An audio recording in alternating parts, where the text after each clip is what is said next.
Возлюбени, евене чедата на Македонската православна црква, собрани заедно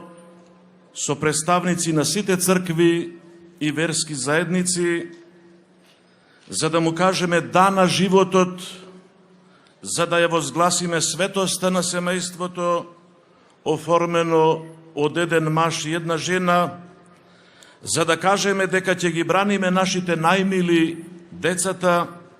од неприфатливи и наградувачки нови идеологии.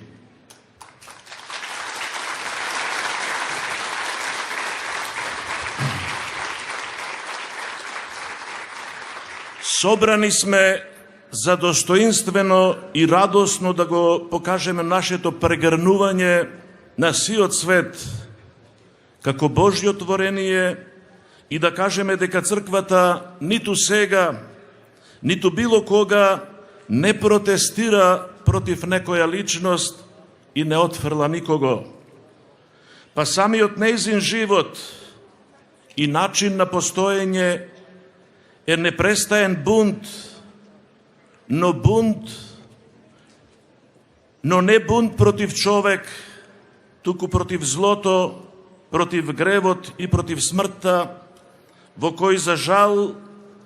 пред нашите очи запаѓа светот. Единствена цел на црквата е да го љуби и да го преобразува овој свет,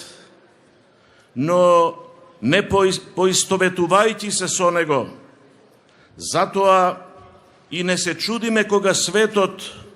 од своја страна не ја прима црквата, туку ја отфрла како нешто што му е туѓо. И не само што не се чудиме, туку и не се грижиме, знаејќи дека самиот Христос рекол да бевте од овој свет, тогаш светот ќе го љубеше своето, но бидејќи не сте од светот,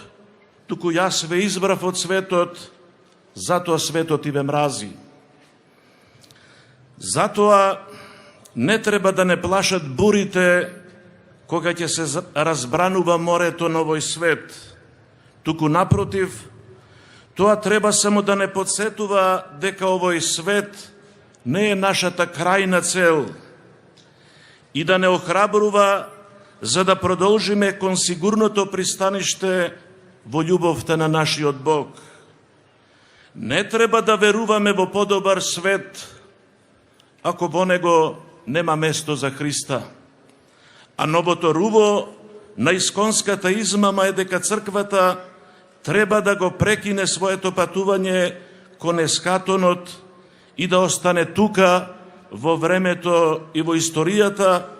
бидејќи овој свет ќе стане рај без Бога, а човекот Бог без Бога, па ќе може да го пресоздава светот и веков согласно критериумите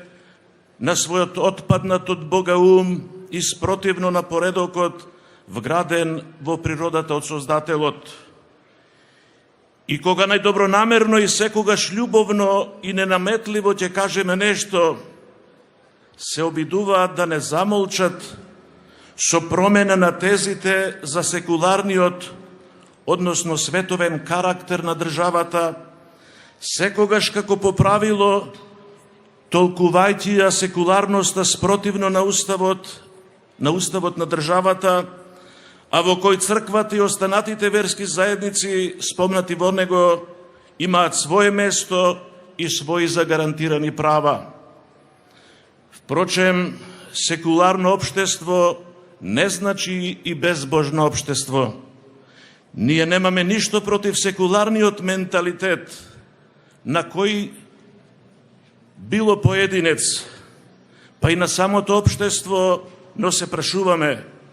дали тоа значи да се изопшти црквата од општествениот живот? Имено, свесни сме за плановите, намерите и желбите на организации и движења,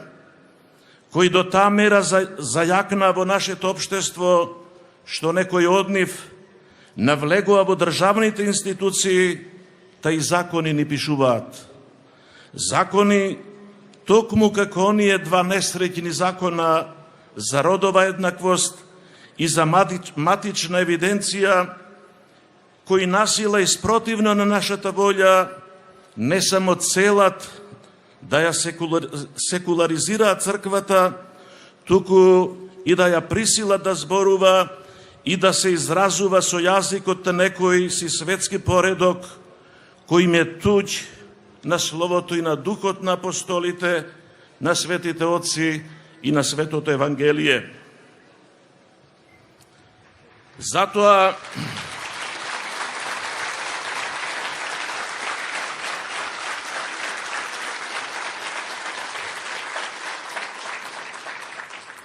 што самата црква е мајка која во болка ги раѓа своите чеда не за смрт и не за овој свет,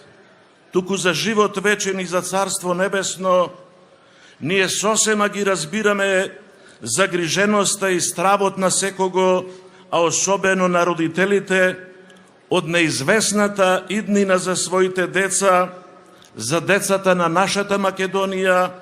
ако тие два закона или некакви си нови, ним слични закони станат обврзувачка реалност. Ќе подсетам, црквата живее во дух и во вистина, во истиот оној дух што слезе на неја на Педесетницата и ќе остане во неја до крајот на вековите.